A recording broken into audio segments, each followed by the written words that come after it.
was 28 when I realized I desperately needed a break. Work had been suffocating me for months, and all I wanted was to disappear somewhere quiet, somewhere I could actually breathe.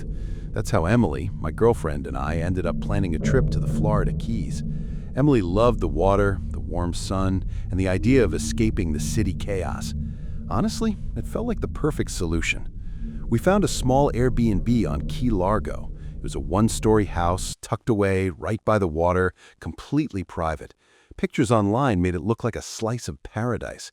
White walls, a tiny porch with a hammock, and a backyard that led straight to the ocean. No neighbors close enough to hear or see us. The kind of place that promises peace. Driving down from Miami, I was buzzing with excitement, and Emily kept snapping pictures of the palm trees lining the highway.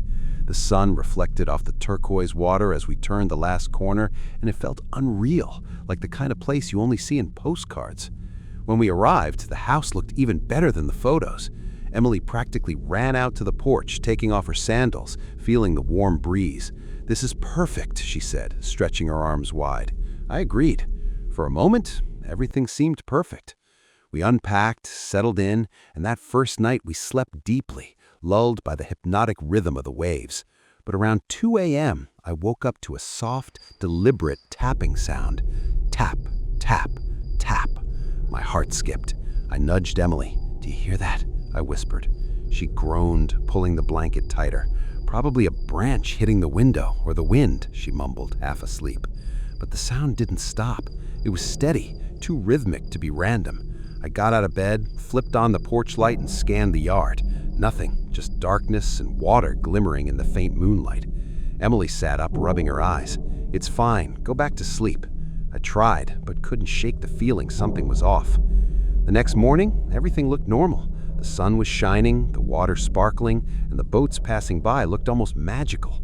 Emily and I spent hours on the porch, drinking iced coffee and laughing about nothing. But then I noticed something. One of the sliding doors to the backyard, which I was certain I had locked, was slightly open. Emily noticed it too. "Did you leave this open?" she asked, frowning.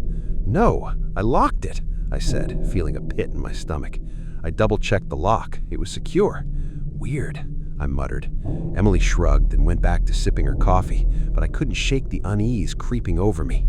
By evening, the sense of being watched was growing. Tiny noises, the creak of the floorboards, a branch scraping the window made me jump. Emily noticed my unease and tried to calm me. "You're imagining things," she said. But later, when she went out to the porch to grab a towel, she froze. "Tom, are you seeing this?" she whispered. A shadow moved just behind the shed near the pool. We shined the flashlight, but it was gone. Then the tapping came again, louder this time. We both froze. I peeked through the sliding doors. Nothing. The yard was empty, but it felt like someone or something was right there, just beyond the reach of the light. Determined to shake the tension, Emily suggested we go kayaking. The morning was beautiful, the water calm. For a few hours, the tension lifted. We laughed as we paddled through the clear water, feeling the sun on our backs. But when we returned, my stomach dropped. Footprints, large, heavy ones, marred the sand near the porch, ending right at the sliding door. Emily's eyes widened. "There's no one else here, right?" I shook my head, fear knotting in my chest. "I don't know," I admitted. "The host didn't say anything about other guests, and no one has a key." That night, we stayed awake, lights on, straining to hear anything. Around midnight, I thought I saw movement near the pool. Emily clutched my arm, whispering, "Did you see that?" I shined the flashlight, but again, nothing. Then came a whisper, carried on the wind. "Tom?" It was calm, casual, and impossible to place. Emily froze too, eyes wide. It didn't repeat. It vanished as suddenly as it appeared. The next few days were unbearable. Every small noise made us jump. Shadows flickered just out of reach. Footprints appeared overnight, pacing near the porch. We argued quietly, trying to rationalize it. Emily suggested it could be another guest or a prank, but the house was isolated and no one else was supposed to be there. On the third night, I finally saw it, a figure, tall, broad, completely dark, standing at the edge of the backyard past the pool. Emily gasped. I froze, heart hammering. We shined the flashlight, but the figure vanished, silent. Emily whispered, "We need to leave." By morning, we packed up quickly. The host was apologetic when we explained everything, but offered little reassurance. Driving away, I kept glancing in the rearview mirror, expecting, the figure to follow us. Emily held my hand tightly, both of us shaken. We didn't speak much. The tension between fear and disbelief was suffocating. Even now, months later, every time I close my eyes, I see that backyard, the pacing, the shadow. And Emily, she still shudders when I mention it. We escaped the keys, but we didn't escape the memory of being watched. Leaving the keys didn't make the fear go away. Driving back to Miami, I kept checking the rearview mirror, expecting to see something. Emily sat silently beside me, clutching my hand, her knuckles white. Every car, every shadow along the road felt like it could be hiding the figure we saw. We didn't speak much. Neither of us had the words for what we were experiencing. Back in the city, I thought the chaos and noise would help. Traffic, honking horns, the buzz of neon lights, it should have drowned out the unease. But as soon as we stepped into my apartment, it felt wrong. Familiar sounds, the hum of the fridge, the creak of the floorboards, suddenly seemed amplified, threatening. Emily noticed it too. She whispered, "Tom, it's like it followed us." The first night back, sleep was impossible. Every small sound, floorboards creaking, the wind brushing against the window, made us jump. Around 2 a.m., we heard it. A soft tapping at the bedroom window. I froze. Emily squeezed my hand, eyes wide. "It can't be," she whispered, but it was there, deliberate, slow, then faster. I grabbed my phone, trembling, dialed 911 and explained everything. The dispatcher tried to calm me, but I barely noticed her voice. I peeked through the blinds. Darkness. Nothing. Only the faint outline of trees swaying in the wind. The next few nights were a blur of fear. I barely slept. Emily and I stopped going out. We barely ate. Even mundane tasks felt like a trap. The tension in the apartment was suffocating. And then it started moving inside. Small things, doors slightly ajar, windows unlocked. Emily swore she'd locked everything. I hadn't left a key anywhere. Nobody should be there. Then, one evening, we were sitting on the couch trying to distract ourselves with a movie. I caught movement out of the corner of my eye. The shadow, standing just beyond the sliding door, perfectly still. Emily froze too, her hand gripping mine tighter. It didn't knock this time. It just watched. Tall, broad, featureless, completely dark against the faint light from the street outside. And then it spoke. Calm, almost casual. "I see you." Every nerve in my body went ice cold. Emily whispered, trembling, It's real." The shadow didn't move for what felt like hours. Then it vanished. Just empty darkness. The next morning I called the police, recounting everything. The Airbnb, the footprints, the figure following us home. They listened, asked questions, but without proof, there was little they could do. Desperate, we bought cameras, motion sensors, alarms, everything we could think of. We installed them around the apartment. At least we could have evidence. A few nights later, we checked the footage. My stomach sank. Shadows appeared on the cameras at night, standing still, pacing just out of frame, disappearing and reappearing elsewhere, sometimes right in front of the sliding door. And every time, we were asleep. Emily didn't want to be alone in the apartment. She started sleeping with the lights on, curtains drawn, a blanket over her face. I felt powerless, haunted. Even the mundane became terrifying. Phone calls, knocks on the door, footsteps in the hall. It all felt like the figure. We moved eventually. A new apartment across town, new number, double-locked doors. Emily tried to convince me we were safe. I wanted to believe her. But at night, I still hear pacing outside, soft but deliberate. Emily sometimes murmurs in her sleep, as if reacting to something we can't see. Even now, months later, I keep the blinds closed, the lights on. I check the doors 3 times before bed. Emily and I talk about moving again, maybe even leaving the city entirely. Some things we've learned don't just stay behind. Some things follow. Some things watch. And sometimes there's nothing you can do.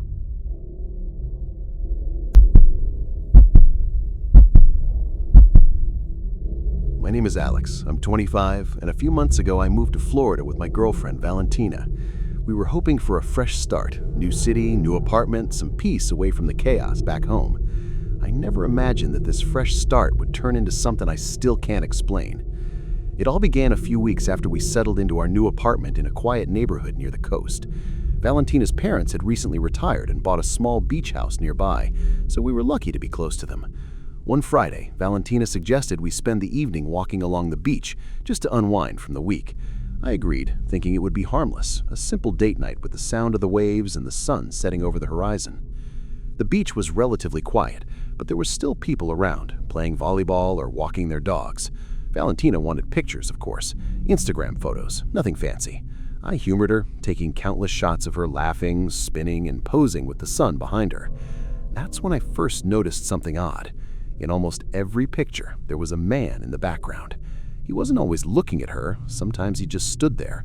But in one shot, I swear he was staring straight at me.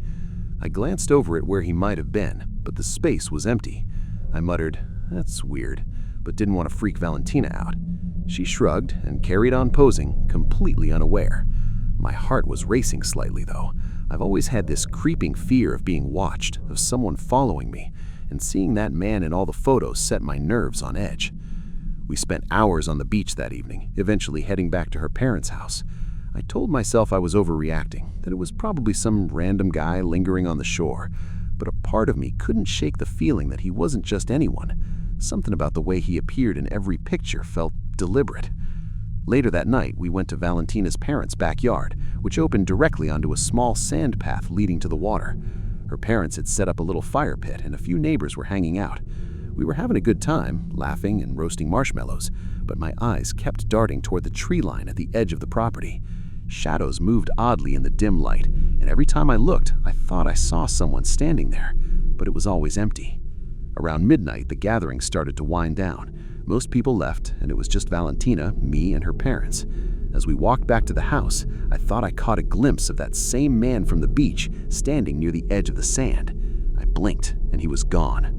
My stomach sank. We got inside, and I tried to push the unease aside. Valentina went upstairs to get ready for bed, and I stayed in the living room for a few minutes, scrolling through my phone. That's when I heard it. A tapping, faint at first, coming from the direction of the exterior stairs that led to the second-floor balcony. Tap, tap, tap. My heart started pounding. I froze, straining to listen. The sound stopped. I convinced myself it was nothing, a branch scraping against the window maybe. But then, just as I was about to relax, the tapping returned, louder this time, more deliberate. I walked to the sliding glass door, peered outside, and there he was, standing at the bottom of the stairs, a dark figure in a black hoodie. He didn't move, didn't make a sound, just stood there, staring. I stumbled back and whispered Valentina's name. She came downstairs, sleepy and confused. I pointed out the door, but by the time she looked, he was gone. I felt my chest tighten. Something about him was wrong, too still, too precise. The next morning, I tried to rationalize everything. Maybe it was a prankster from the neighborhood, maybe just someone wandering the beach. Valentina laughed it off, joking that I was imagining things, but I couldn't shake the feeling that we were being watched. Every shadow, every sound outside seemed amplified, intentional. Over the next couple of days, I stayed alert. Whenever Valentina went out for errands, I made sure to look through the blinds, scanning the street and the sand paths leading to the beach. One evening, I saw footprints in the sand near our apartment's backyard.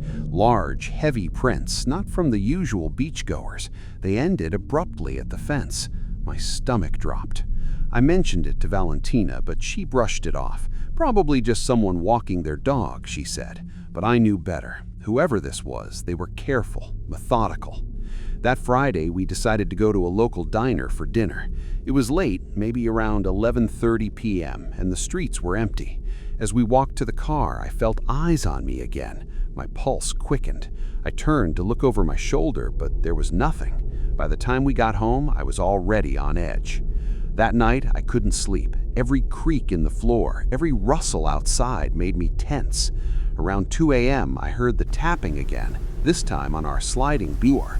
My hands shook as I grabbed my phone, ready to call 911. I didn't want Valentina to wake up, so I whispered to her, shaking, "Someone's outside."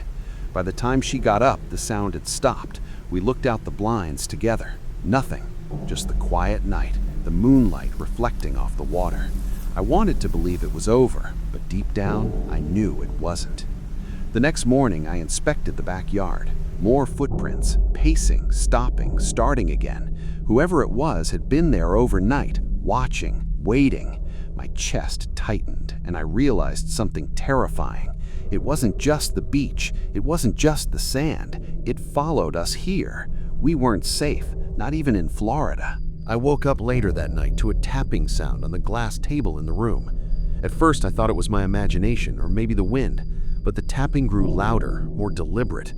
My stomach dropped. I turned to face the exterior stairs, and that's when I saw him. The same man from the beach pictures, standing at the window, wearing a black hood, just staring. I nearly screamed. My heart was pounding so hard I thought it would burst. The front door had been locked when we went to bed. How was he even here? I pressed my weight against the door and held my breath, hoping he wouldn't try to get in. I could hear the handle being jiggled, a low scrape as he tried to push the door open. I gripped my phone with shaking hands and dialed 911. The operator's voice was calm, guiding me through every step. I stayed pressed against the door, barely daring to breathe. 5 minutes felt like hours, but eventually I heard the sound of the police opening the front door. I backed away from the door and made my way upstairs, where Valentina was already awake from the noise. Her face went pale when she saw me. "What happened?" she whispered. I quickly explained everything, from the tapping to the man at the window. The officers swept the house, checking every corner and the surrounding area, but the intruder had disappeared. They collected footprints, took statements, and reviewed the cameras that had captured movement near the property. Valentina was shaking, and I felt the same fear. We both realized how close we had come to something far worse.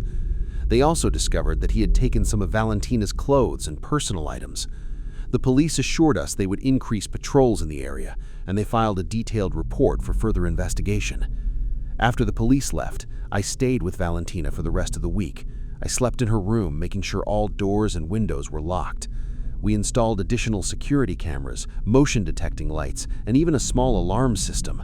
Every creak, every shadow, every sound outside made my heart race. Even after returning to normal routines, I checked locks multiple times at night and reviewed security footage just to make sure he hadn't come back. By the end of the week, it was clear that the intruder had vanished, but the memory didn't. I realized that some dangers don't announce themselves, and some threats can follow you, even into a place you consider safe. Valentina and I survived, but it changed how we felt about being alone, about trusting strangers, and about how real fear can be, even in daylight. Even months later, I still double-check every lock before bed, keep the cameras on, and stay alert for any shadow near the property. I don't know who he was, or what his intentions were, but I do know one thing for certain. Sometimes someone sees you, and there's nothing you can do about it, except survive.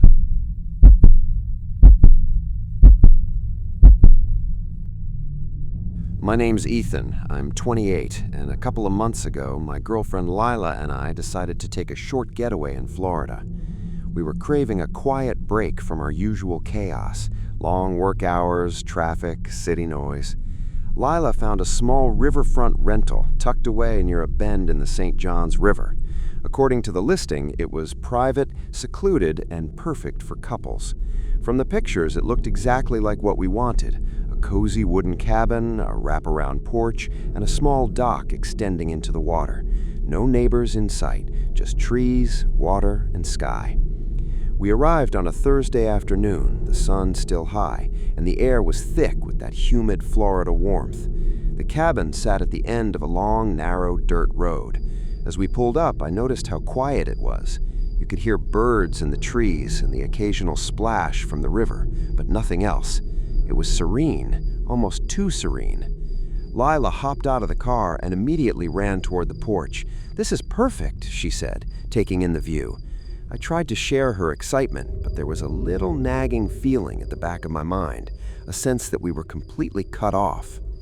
Inside, the cabin was simple but comfortable. A small living area with a couch and TV, a kitchen stocked with basic utensils, and a bedroom with sliding doors that opened onto the deck overlooking the river. Lila immediately unpacked while I walked onto the dock staring at the water. It was calm, reflecting the afternoon sun, and I could see fish breaking the surface now and then. I told myself I was imagining things, but there was a tiny, unplaceable sense of being watched. Maybe it was the isolation. Maybe it was just my imagination. That evening, we cooked dinner and sat on the porch, drinking cheap wine and listening to the river. Everything felt fine, perfect even. The first night was uneventful. I went to bed around 11:30, and Lila stayed up a bit longer reading. Around 2 a.m., I woke up. At first, I thought I was dreaming, but there it was, a faint sound, like someone stepping on dry leaves near the riverbank. I froze. The dirt path leading to the cabin was visible from the porch lights, and I couldn't see anyone, but the sound had been too clear to ignore. I nudged Lila. "Did you hear that?" I whispered. "Hear what?" she said, half asleep. I told her what I thought I heard, but she shrugged it off. "It's probably just an animal," she said. I wanted to believe her. I tried to go back to sleep, but every little creak from the house, every rustle outside made me tense. Eventually, I gave up and stayed awake until the first light of dawn. The next day was better. We explored the small nearby town, grabbed coffee, and bought supplies. When we returned, I noticed some tracks in the soft dirt near the cabin's entrance. Human footprint. They didn't look old, maybe from the night before. I didn't say anything to Leela at first, not wanting to ruin her mood, but I kept my eyes on the path, noticing every unusual sound or shadow as the sun began to set. That evening, we decided to sit by the river and roast marshmallows. The sky was painted orange and pink, and for a while, everything felt normal again. Leela laughed as she burned her marshmallow, tossing half of it into the river for the fish. I smiled, trying to shake the unease, but I kept scanning the tree line across the river. Something about the shadows made me twitch, even though there was nothing there. Night 2 brought more oddities. Around midnight, I woke to the sound of a branch scraping against the cabin's side. I assumed it was wind at first, but then I heard another sound, a low, rhythmic tapping coming from the deck outside the bedroom sliding doors. My pulse spiked. I gently shook Leela awake. "I think someone's out there," I whispered. She rolled her eyes at first, but when she looked at the sliding doors, she noticed faint movement, a shadow shifting near the dock. Her eyes went wide. "Ethan, that's not the wind." I grabbed my phone, ready to call 911, but paused. I didn't want to overreact if it turned out to be nothing. Still, the tapping continued, deliberate, slow, almost like someone was trying to get our attention without stepping too close. We sat in silence, holding hands, hearts racing. Eventually, it stopped. We told ourselves it was probably an animal, but neither of us really believed it. The next morning, I inspected the area around the cabin. More footprints, this time larger, heading from the river toward the side of the house, then disappearing near a storage shed. The shed was small, locked, and I hadn't paid much attention to it before. Now it seemed ominous. I mentioned it to Leela, and she laughed nervously. "Maybe someone just came by to check the shed. It's a rental, Ethan. Relax." I wanted to relax, but I couldn't. That night, we went to bed early, hoping for peace. Around 1:30 a.m., I was woken by light spilling through the blinds. One of the motion detecting lights in the backyard had turned on. Seconds later, another light flickered on, then another down by the tree line. My stomach dropped. Someone was out there, moving deliberately, triggering the lights in a pattern. Leela sat up terrified. "Ethan, what do we do?" she whispered. I told her to stay calm and lock the doors. I grabbed a heavy flashlight and one of the kitchen knives. My hands were shaking. I wasn't going out there far, just checking near the deck and the shed. I stepped outside slowly, listening. The air was still. The only sound was the distant river. Then I saw them, fresh footprints in the sand leading straight to the shed. They stopped at the door. That's when I heard it. A calm, deliberate voice from inside the shed. "Excuse me, could you open the door, please?" I froze, unable to move. The voice was calm, almost casual, like he was asking politely, but that made it even worse. Leela was whispering my name behind me, her voice trembling. I didn't answer. I didn't even take another step. My heart was pounding so hard I could hear it in my ears. Then came the quiet, almost eerie laugh. A small chuckle, like he found the situation funny. I didn't wait another second. I spun around and slammed the sliding door shut, locking it immediately. Leela grabbed my arm, panic in her eyes. "Ethan, did you hear that? There's someone out there." I nodded, my hands shaking so badly I could barely hold the phone. I called 911. The dispatcher's voice was calm, guiding me through every step, telling me to stay inside and keep the doors locked. I could hear Leela pacing behind me, whispering about how terrified she was. The tapping, the footsteps, the shadows, it all returned in my mind, making me feel trapped in a nightmare. Minutes stretched like hours. Every little sound outside, the rustle of leaves, the creak of the cabin, even the river's soft lapping against the dock made me jump. I checked the windows repeatedly, but the blinds were drawn, hiding everything. Then I noticed the motion detecting lights flicking on again. One at the edge of the dock, another near the shed, then another near the trees. Someone was out there, moving carefully, deliberately, staying just out of sight. Finally, about 20 minutes later, we heard the sound of sirens. Relief washed over me in a wave I can't describe. The police arrived, knocking and announcing themselves. I opened the door slightly, and they immediately went outside to check the backyard and the shed. Leela and I stayed inside, holding each other silently, hearts still racing. After a few tense minutes, one of the officers returned. "Nobody's in the shed," he said, though his tone suggested he understood how unnerving the situation had been. He explained that people sometimes hide in secluded or rental properties, and the intruder likely left once he realized the police were on the way. They collected footprints, took statements, and even found some empty water bottles and food wrappers in the shed, suggesting he had been there for at least part of the night. We were told not to stay in the cabin that night. I quickly packed our things, and Leela and I drove back toward the city, ending up in a small motel. We were too shaken to stay another night in isolation. Before leaving, the officers asked about a dirty baseball hat found behind the couch. We both said we didn't own it. That made my stomach twist. He had been inside at some point, maybe even while we slept. The next morning, I contacted Airbnb support and explained everything, giving them the police report number. After a brief argument, they refunded the last unused night. We never heard from the host again. Not an apology, not an explanation, nothing. Even after leaving, the memory stayed with us. Every night of the trip, every creak in the cabin, every motion light that flickered on, it replayed in my mind. Leela and I tried to enjoy the rest of the trip, doing tourist things, grabbing meals, walking around the town, but neither of us could shake the feeling that someone had been watching us, lurking just outside our sleeping area, calm and deliberate. We realized something that week. Isolation can be peaceful, but it can also make you vulnerable. That person had managed to invade a space we assumed was private, and the thought that he could have been inside while we slept was terrifying. By the end of the trip, we both agreed that some places are too quiet for comfort, and some threats are invisible until they're right on top of you. Even months later, I still think about the cabin. I check locks multiple times at night, double-check the security of Airbnb rentals, and pay close attention to strange sounds or movement. It changed how we approach travel, privacy, and safety. That getaway was supposed to be relaxing, but instead it reminded me how quickly a peaceful place can turn into something frightening. We survived, but we didn't forget.